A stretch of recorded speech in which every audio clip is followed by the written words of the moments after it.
everyone, I'm Justina Paris and I welcome you all to today's daily news analysis. आज है 23rd July 2025 and we're going to be seeing important articles from the Hindu and the Indian Express. So let's begin. But before we go on to the articles of the day, आज का जो date है 23rd July, इस दिन को हम क्या मनाते हैं? We celebrate the National Broadcasting Day. Now why do we celebrate it on 23rd July only? The reason because यहाँ पे पहली बार the first ever radio broadcast start हुआ था 1927 में from a station called Bombay Station that was under the Indian Broadcasting Company जो एक private company थी. But ये कंपनी गवर्नमेंट के कंट्रोल में आ गई थी. That was in April 1st 1930 but this was only on an experimental basis. पूरा government का कंट्रोल अभी भी नहीं था. हाउएवर 1936 में पूरा कंट्रोल आया गवर्नमेंट के पास एंड हम देखते हैं कि the name of this company also change to All India Radio as we call it today. And All India Radio is one of the biggest broadcasting agencies owned by the government in the world, the largest ever, you can see one of the largest ever broadcasting organizations in the world. So ये इस दिन start हुआ and that is why we call this as the National Broadcasting Day. Now let's move on to the articles of the day. Articles की बात करें, firstly we understand कि हमारी जो Vice President Jagdeep Dhankar, he has submitted his resignation to Draupadi Murmu.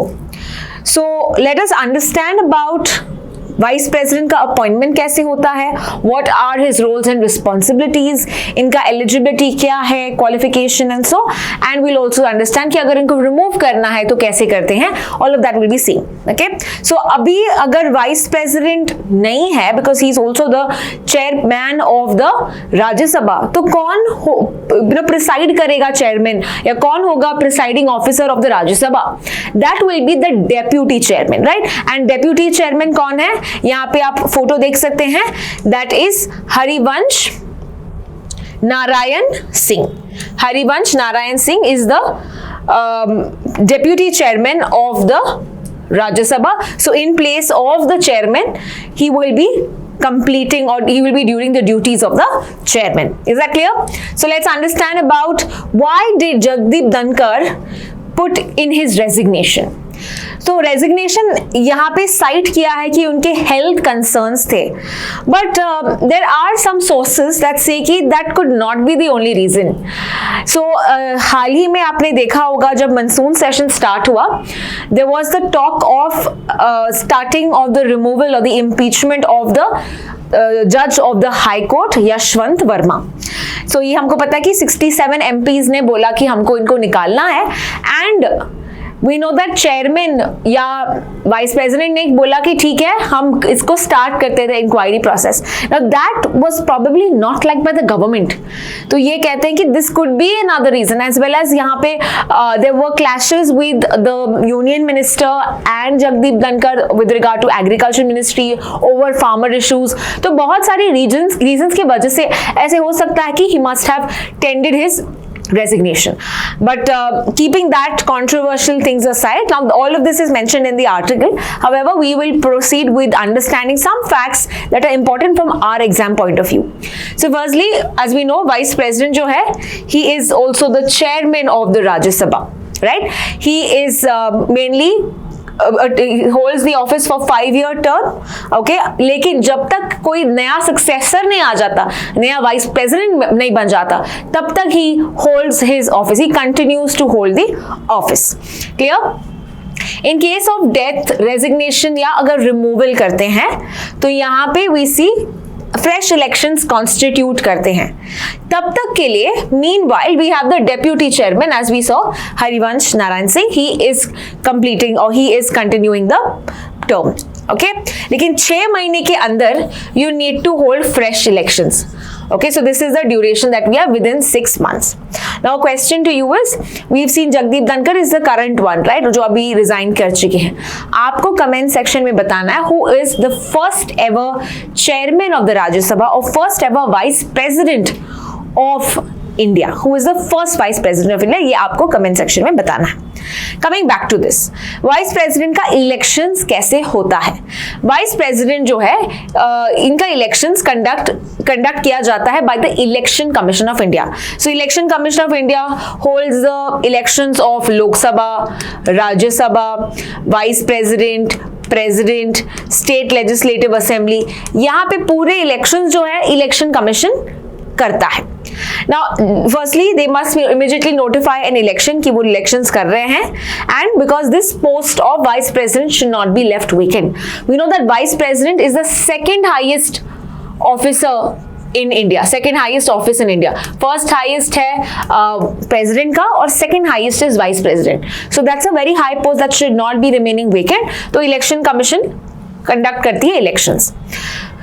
Vice president की elections conduct करते हैं by electoral college and that consist of whom, that consist of Lok Sabha and Rajya Sabha members. Remember all members यहाँ पे elected हो तो nominated हो कोई बात नहीं, everyone participates in the elections of the Rajya Sabha.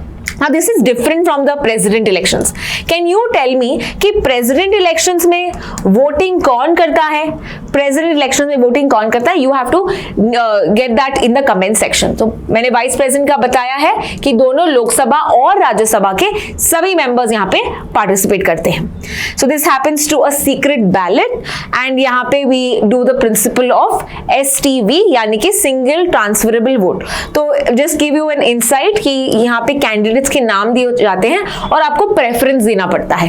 Okay, so that is how it works and all the values are equal, all सबके vote की वैल्यू इक्वल है, unlike that happens in the president election जहां पे MPs का vote का value ज्यादा है as compare to the MLAs का। सो यहाँ पे सभी वोट्स का सेम वैल्यू होता है। Okay, so whoever gets the highest preference or highest votes becomes the vice president. तो ये था president के vice president के elections के बारे में. Now, what is the qualification if you want to be a vice president? Firstly, you have to be a citizen of India. You have to be 35 years of age. Okay, and you have to be qualified to be a member of the Rajya Sabha. You don't have to be a member of the Rajya Sabha, but you have to be qualified. ठीक है, इतना तुम्हारा qualification होना चाहिए. Further, you can't hold any office of profit from यानी कि union government में कोई ऑफिस बेरर हो तुम या कोई स्टेट गवर्नमेंट में ऑफिसर हो, ये सब नहीं हो सकता. You can't hold any other office in the government authority. Okay, further जब ओथ लेता है, किसको ओथ देता है? The oath of the vice president is given to the president. Can you tell me president का ओथ कौन administer करता है? So vice president oath president को देता है, प्रेसिडेंट अपना ओथ किसको देता है? ये आपको अगेन कमेंट सेक्शन में मुझे बताना है. So I asked you 2-3 questions here, please do answer. इससे आपका रिवीजन हो जाएगा प्रेसिडेंट के इलेक्शंस के बारे में भी, right?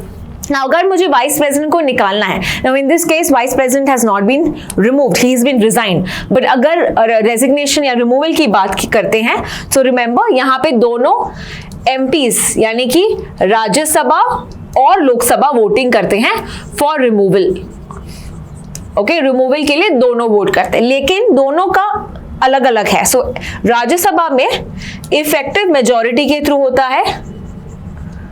Okay, effective majority, and it has to be approved by the Lok Sabha यानी कि सिंपल मेजॉरिटी.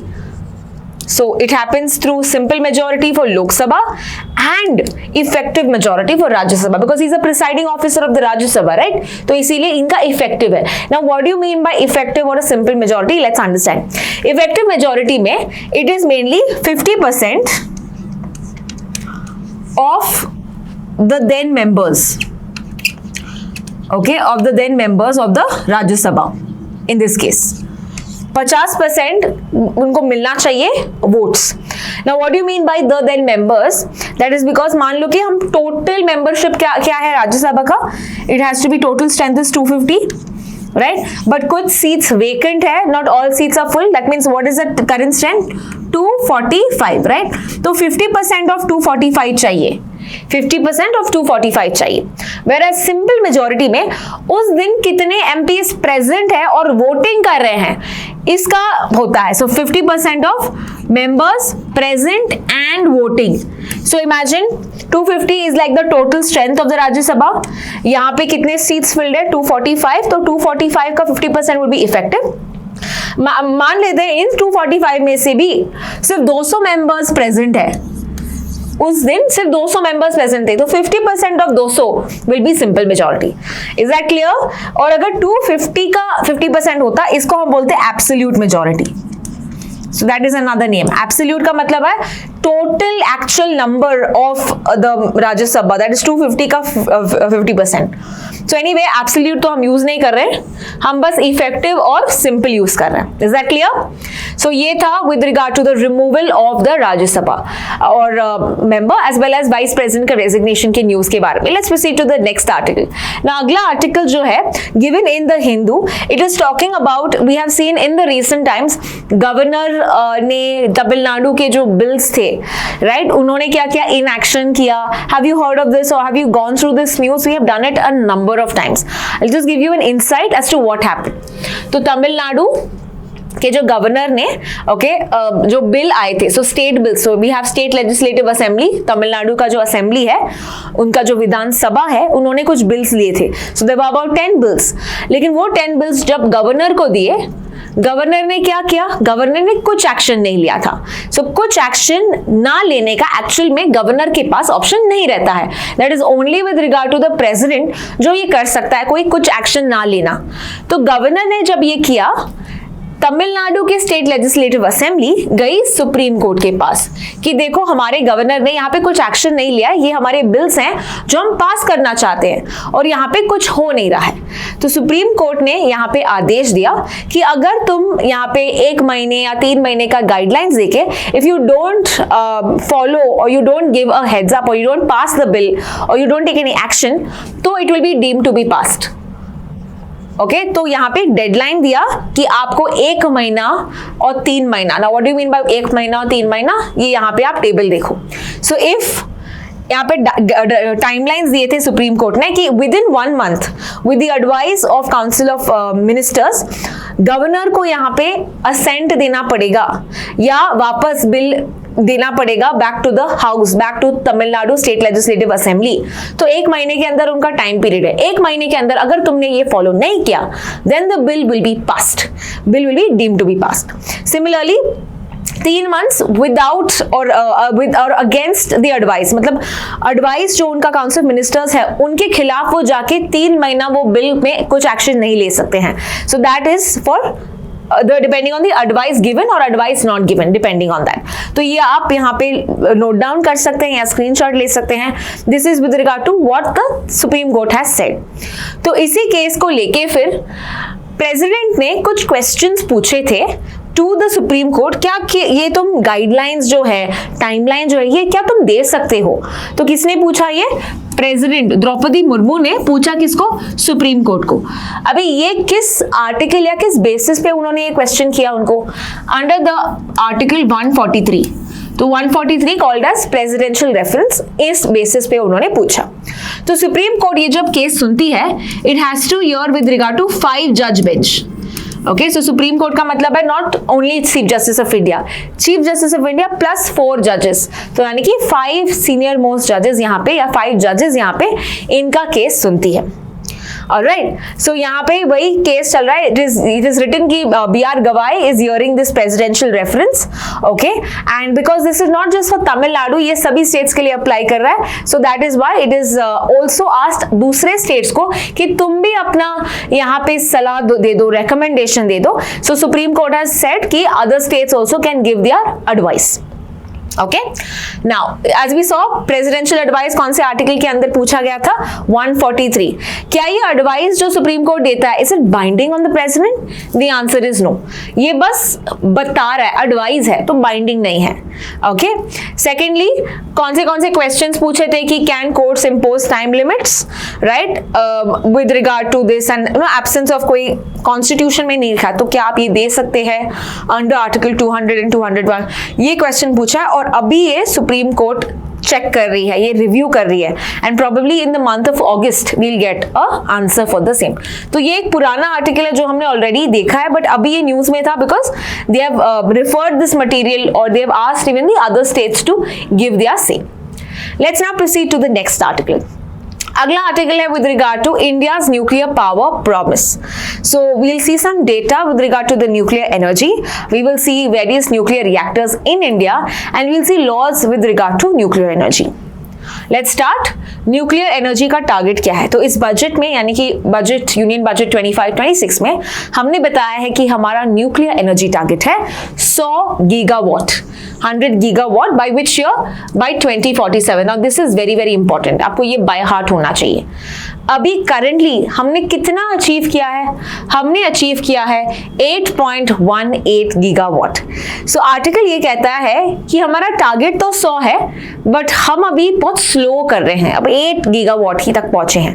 तो अगर हमको बढ़ाना है, we need to do certain changes, we need to get some changes और reforms in the legislature, in the acts. So this is what the article is talking about. Let's also see some more facts that are given in the article. Now, why is 2047 an important target? That is also because हम चाहते हैं कि 2047 में हम एक developed country बने. तो अभी हम क्या है? अभी हम डेवलपिंग कंट्री है. अगर हमको डेवलप्ड कंट्री बनना है, लाइक यूरोपियन कंट्रीज और like USA, it will take 2047 and of course 100 years from our independence, right? Further हमने ये भी गोल रखा है कि हम नेट जीरो एमिशन करेंगे by 2070. Now what is net zero emission?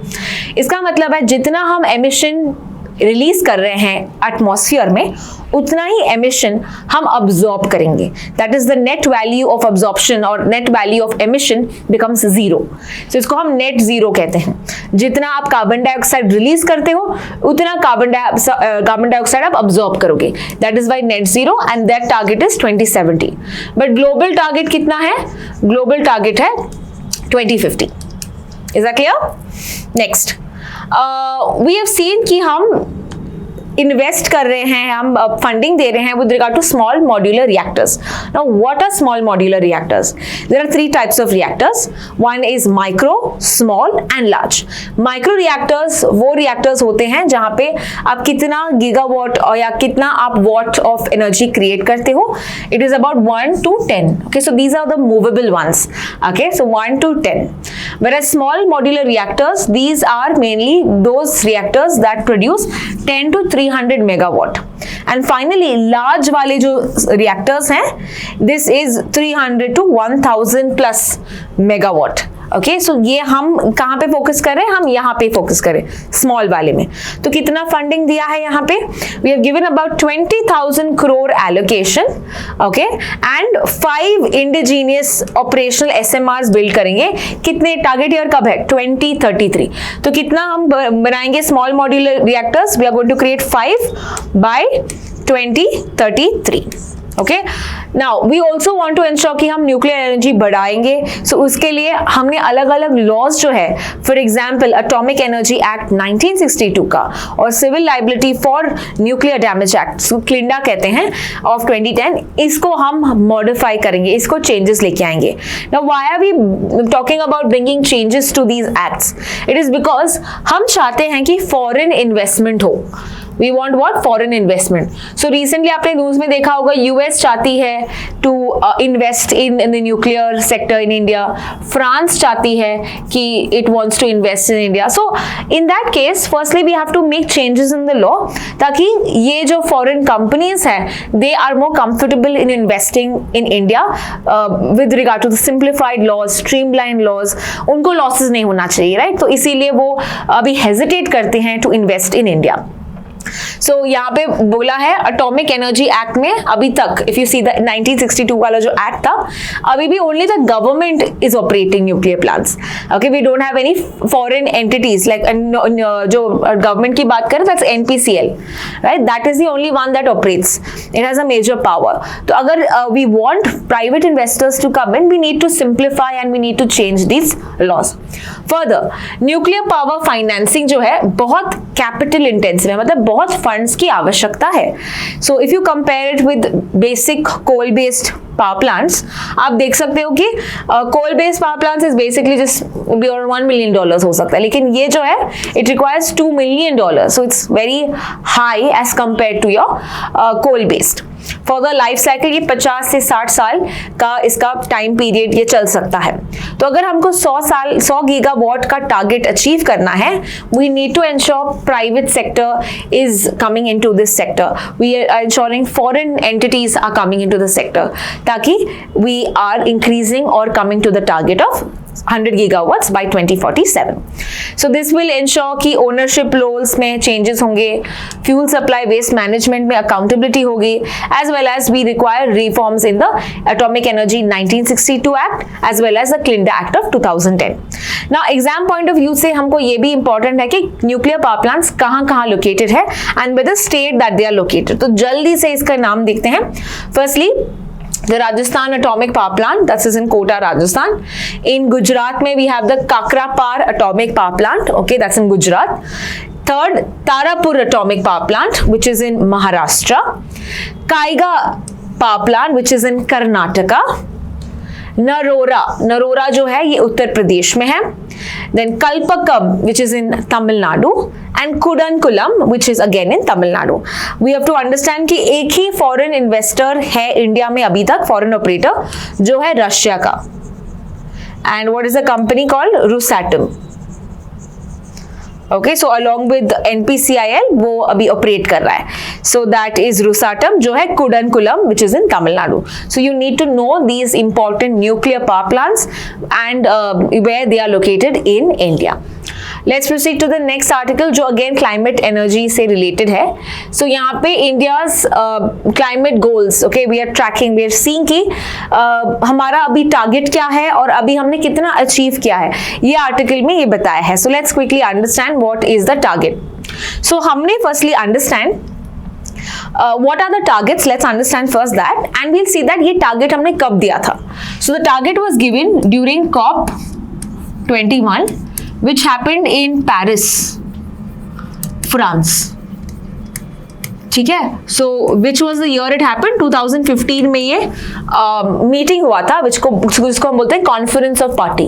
तो 21st मीटिंग में पेरिस में जो हुआ था उसमें हमने बोला कि इंडिया ये चीजें करेगी, यानी हमने कुछ टारगेट्स दिए थे और इन टारगेट्स को एक दूसरा नाम कहा जाता है, that is nationally determined contributions. Nationally determined contributions, NDCs। तो हर कंट्री अपना कॉन्ट्रीब्यूशंस बताती है, इट्स कॉल्ड NDCs, और every country gives there pledges कि हम ये इतना गीगावाट बनाएंगे रिन्यूएबल एनर्जी से, इतना हम कार्बन एमिशंस कम करेंगे। All of the countries are giving. तो इंडिया ने भी अपने प्लेजेस दिए थे और अभी हम इंडिया के प्लेजेस देखते हैं। Now we are not going to see 2015 वाला because that is outdated, we had updated it in 2022। ठीक है, तो 2022 में इसको अपडेट किया था। And what are these targets? Let us quickly सी।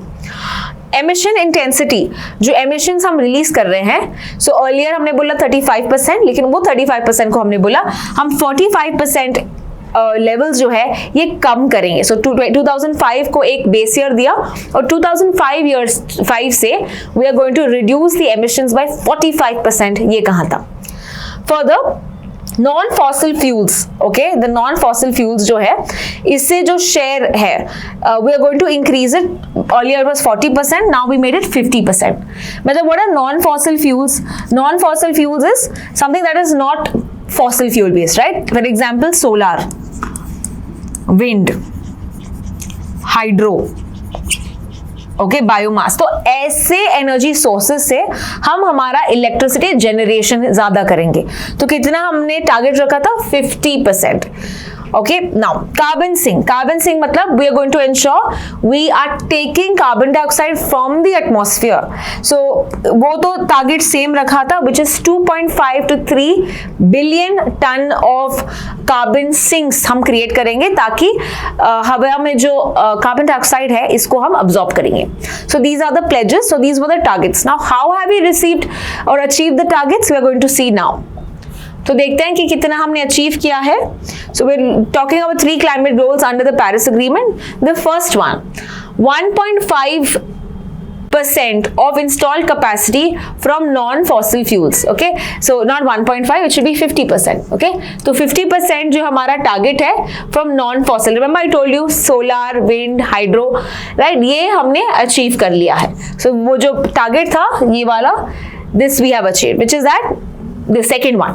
तो ये 50% अभी ऑलरेडी अचीव कर लिया. एक्चुअल टारगेट था 2030 तक, but we have, so this has been a good news for India. Second thing, reduce emissions by 45%. अभी कितना कर रहे हैं? 36% हुआ है, and we have to go all the way to 45% by 2030. It is said कि हम ऑन ट्रैक में है, यानी कि हम ऑलमोस्ट हम अचीव कर पाएंगे bye 2030. Okay, so which is that one? 45% wala? It is this one. Okay, the first one, emission intensity reduction. And तीसरा वाला जो है कार्बन सिंक्स का, have we achieved that? It is said कि we likely achieved because यहाँ पे 2.5 to 3 billion tons है and it is about 2.29. तो ये भी almost हो सकता है, ये कहता है likely to be achieved. Okay, so this is the climate goals where India is doing far better, and that is the article that we see. Now let's understand some more important aspects given in the article. तो हमारा जो total energy electricity कितना है? It is about 484 gigawatt, और इसमें से non fossil fuel से कितना आ रहा है? About 242. That means over 50%. That is why we have achieved the 50% target. Next is we see that 2030 तक पहुंचना था, बट 2025 में ही हम पहुंच गए. So that is why we have seen that the target has been met ahead of time. इस 50% में से सबसे ज्यादा कहां से आ रहा है? We see that major is coming from solar energy. Okay, so non-fossil fuels include large hydropower, nuclear, renewable like solar, wind, etc. और इसमें से हम देख रहे हैं मैक्सिमम पिछले साल की बात भी करें तो 24 गीगावाट आए हैं केवल सोलार एनर्जी से. यहाँ पे हमको याद रखना है सोलार एनर्जी का जो टारगेट है, it is about 280 gigawatt by 2030. Okay, और अगर टोटल रिन्यूएबल एनर्जी की बात की करते हैं हम, total renewable, so then the target is 500 gigawatt again by 2030.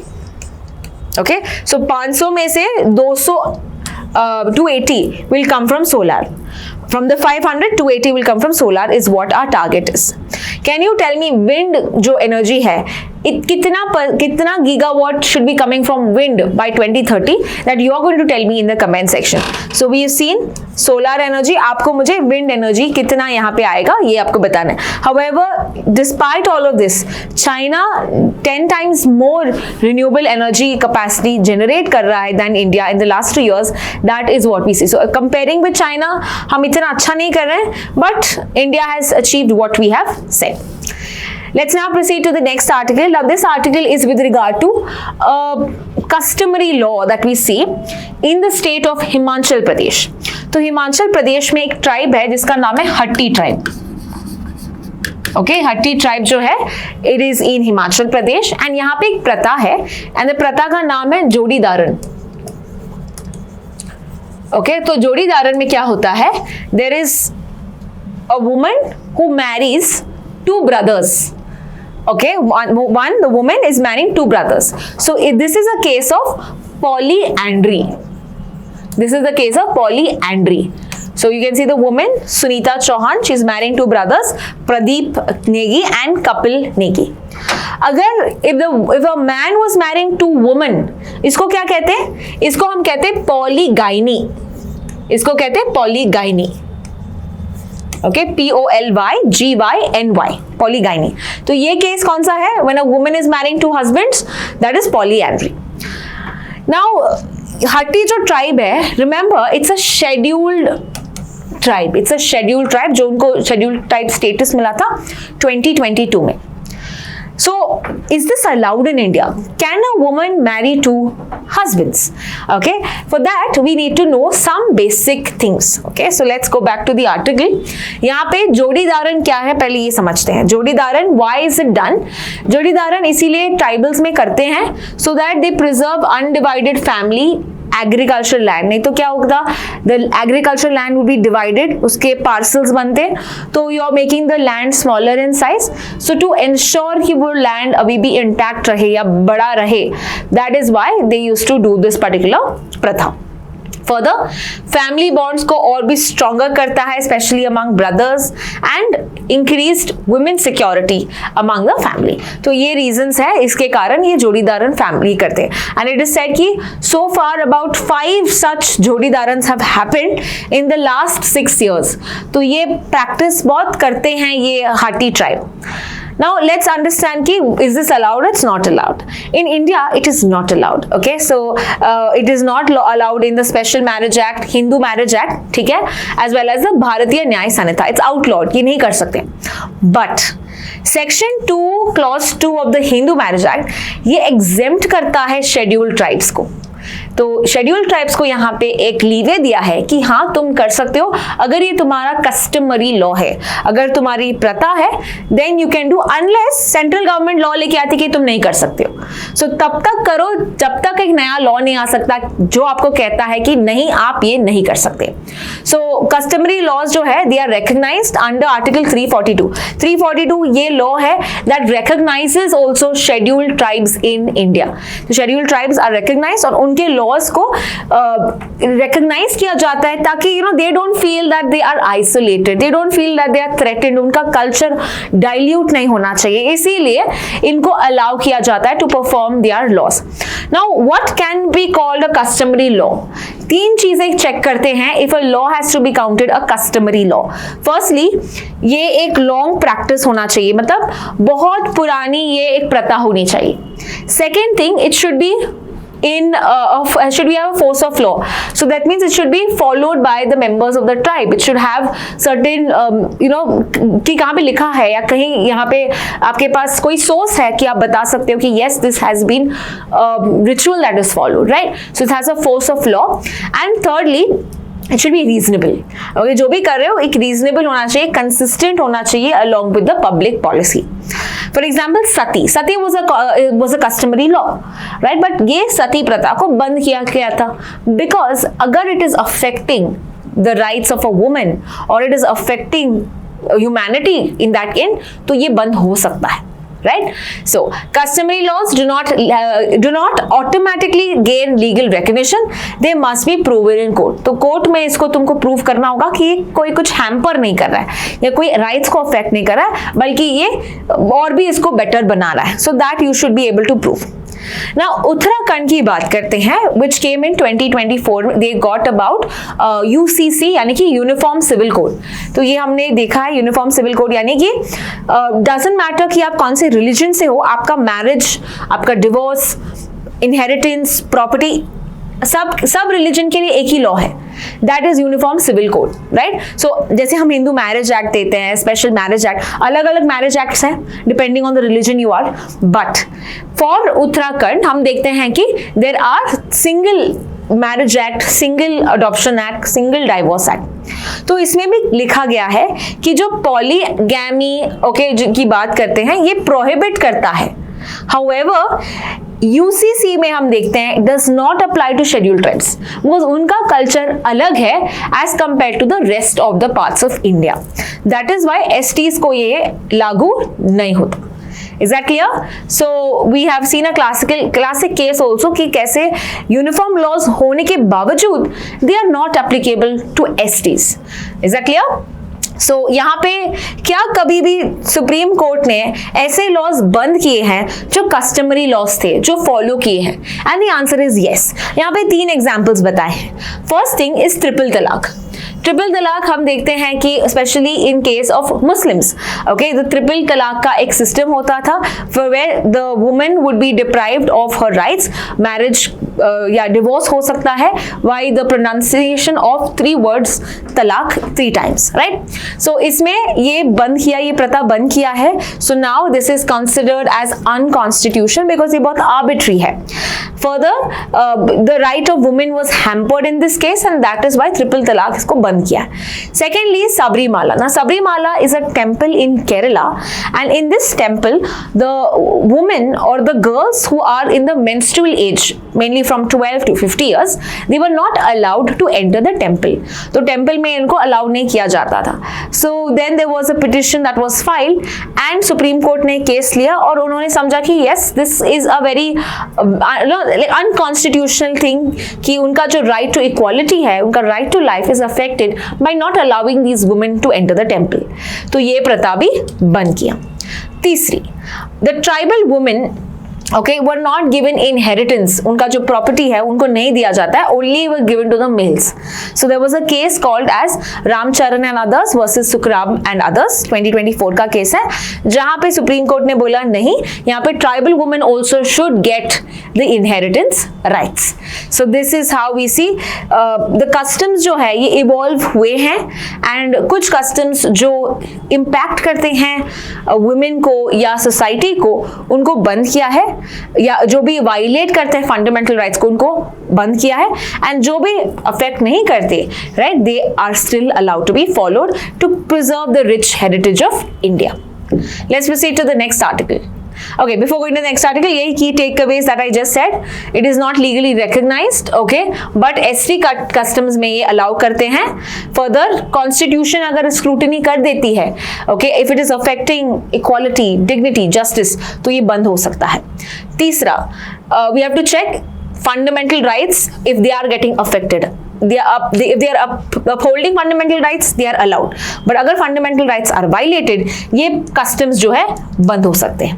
तो ये था key takeaways from the article. Let's proceed to the next article. अगला article है biostimulants के बारे में. Now what exactly is the article? Let's understand. So we have the Union Agriculture Minister जो है शिवराज सिंह चौहान. इन्होंने यहाँ पे आदेश दिया है कि जो फार्मर्स को फोर्स किया गया था टू बाय बायोस्टिमुलेंट्स और नैनो फर्टिलाइजर्स, ये बंद किया जाए. Now why did he do that? He said that many farmers ने concerns रेज किया है कि ये जो बायोस्टिमुलेंट्स हैं, जो मैं बताऊंगी क्या है, ये ज़्यादा इफेक्टिव नहीं है. Okay, so they are ineffective. ठीक है, यहाँ पे कोई पॉजिटिव नहीं है. फर्दर बहुत सारे ऐसे फर्जी भी हैं and all of that. So यहाँ पे they don't want it to be forced on them to buy these biostimulants. So let's understand what are biostimulants. Biostimulants are those products, okay, that help in the growth of plants. Okay, तो ये stimulate करता है processes in plants. So they are improving the yield. जो nutrient लेने की क्षमता है वो इंक्रीज करता है, उनका ग्रोथ अच्छा से होता है, स्ट्रेस टॉलरेंट, क्रॉप की क्वालिटी अच्छी होती है. So these are like nutrients for the plants. Like हम न्यूट्रिएंट्स क्या लेते हैं, वैसे प्लांट्स भी न्यूट्रिएंट्स लेता है ताकि वो भी ऐसे ही तंदुरुस्त रहे. Right, next, what are they made of? ये इसकी चीजें क्या होती है? It's made of plant microbes, animal extract, seaweed, vitamins, ये सब इसका पोर्शन होता है and that is what is used in the product. Now this is not like pesticide or plant growth regulators. Okay, तो ये insects को बंद नहीं करता. It is only important for improving the plants growth, plants processes. Now earlier इस biostimulants there were about 30,000 of them. बहुत ज़्यादा biostimulants market में आए. So they were unregulated.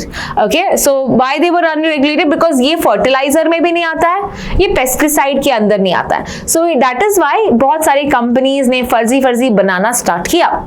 Okay, so they were sold without approval for years, lot of fake.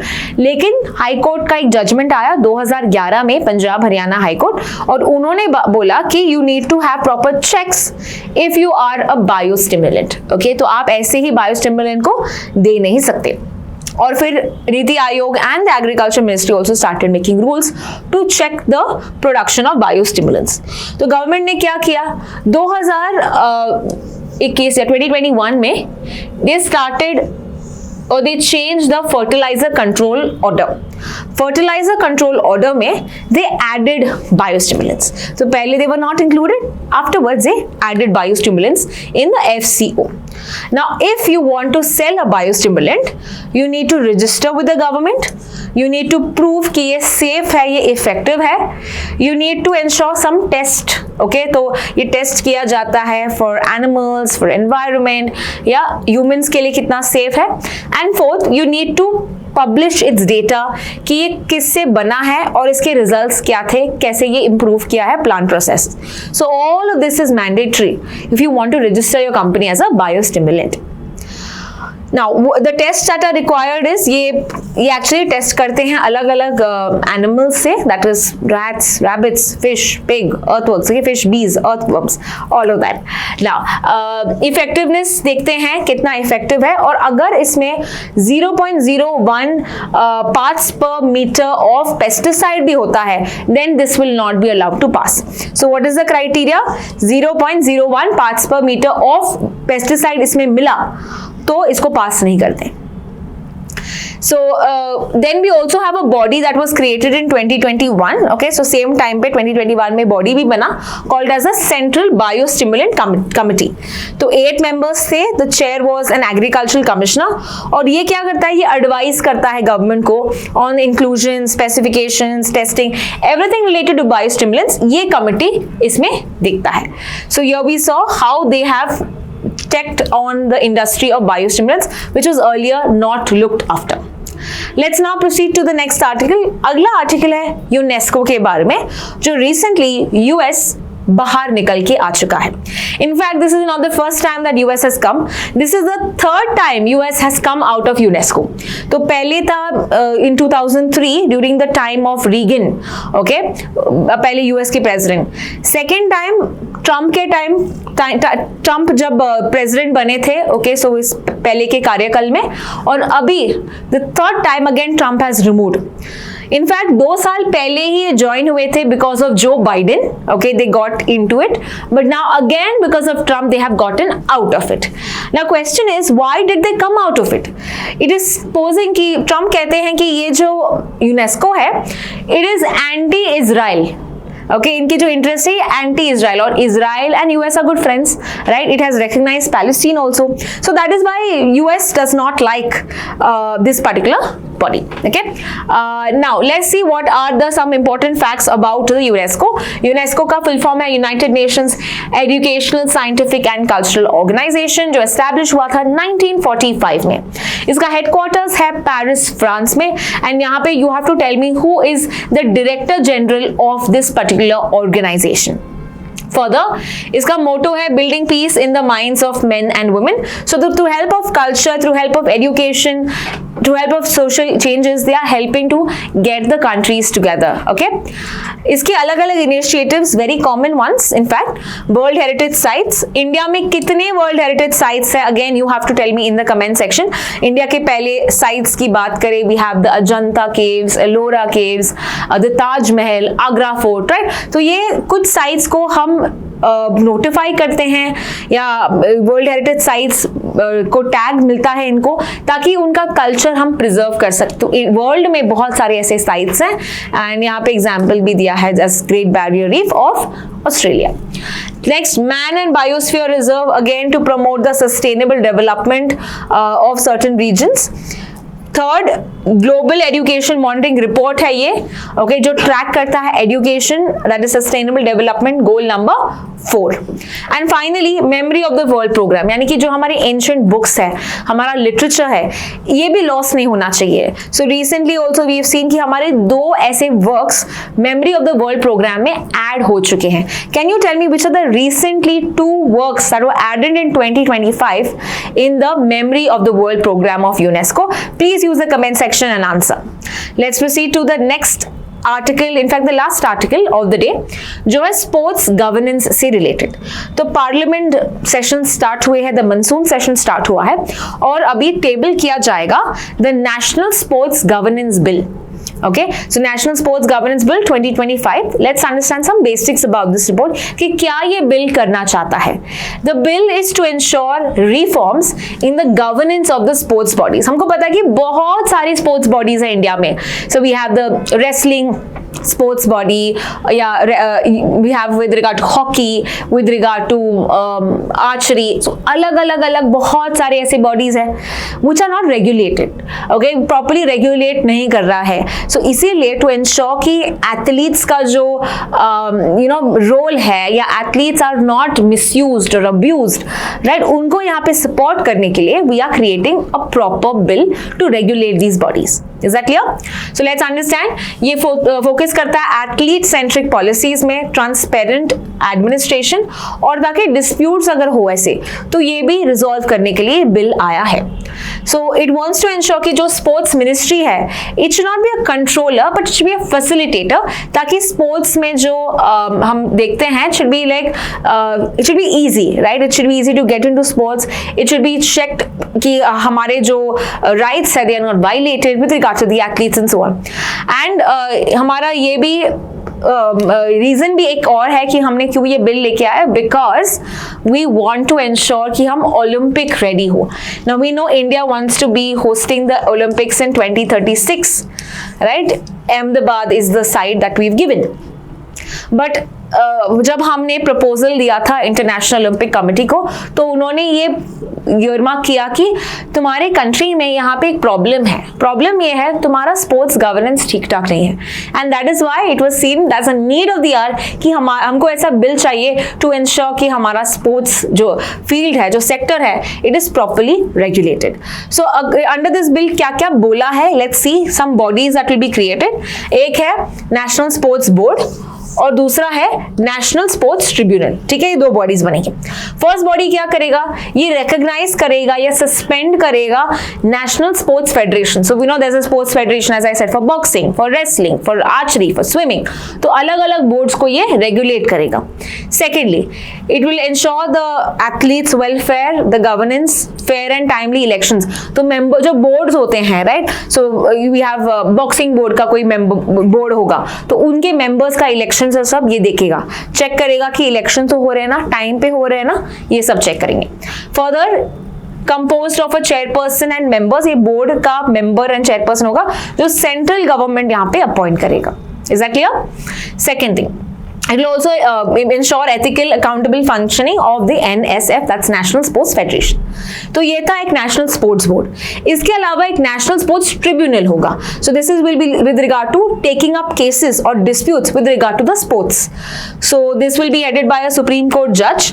ये elections, NSF यानी national sports federation election से related dispute सुनेगा. Athlete या team selection, उनको लगता है, अगर एथलीट्स को लगता है कि this has been very unfair, तो यहाँ पे ये जा सकते हैं. इंटरनल एडमिनिस्ट्रेशन के अगर कोई डिस्प्यूट्स है then also they can go to NST. Now appeals जो है इसके can only be made to supreme court directly. तो अगर आप खुश नहीं हो NST का जो भी ये था जजमेंट था, you can directly go to the supreme court. Further कुछ केसेस इसमें नहीं आते, for example the anti doping cases, because उसके लिए we have another body called as the national anti doping agency. तो ये केसेस यहाँ पे नहीं आएंगे, ओलंपिक्स रिलेटेड केसेस यहाँ पे नहीं आएंगे. This is only for other sports federation as we see. Now with regard to BCCI, so BCCI या the Board of Control of Cricket in India, अगर हम देखें that also will come under this particular framework. पहले BCCI separate था, it's a very rich, wealthy cricket organization in the whole world. 9,700 crore है इनके पास. लेकिन अभी to check कि ये सब सही होगा, BCCI now will come under the National Sports Bill. Okay, so इनको recognition मिलना चाहिए from the National Sports Board that we just talked about. इनके disputes भी अगर होंगे वो भी नेशनल स्पोर्ट्स ट्रिब्यूनल देखेगी, एंड ये राइट टू इंफॉर्मेशन एक्ट के अंतर्गत भी आएगी. Currently who is the president, please right in the comment section who is the current president of the BCCI. Lastly, what did we see? Why do we have this bill? Because बहुत सारे ऐसे legal phases चल रहे हैं बहुत सारे sports ministry के under. Can you tell me who is the current union sports minister of India? Who is the current union sports and youth affairs minister in India? Please use the comment section to answer. बहुत सारे legal cases हैं यहाँ पे. This is hampering the growth of sports in India, right? Secondly, हम चाहते हैं 2036 का Olympics हो, लेकिन हमारा ये प्रॉब्लम है कि हमारा as they have told us कि you have some problems with your sports governance, जो तुमको चेक करना पड़ेगा, और उसके लिए अगर we need or we want to host this, we need to bring about this bill. So that is all with regard to the national sports bill, and this is also with regard to our today's articles. जिसमें बहुत सारे interesting articles आज देखे हैं. I hope you have enjoyed as much as I did. I will see you in the next video where I'll be discussing 20 GK questions from CLAT perspective. Thank you so much for watching.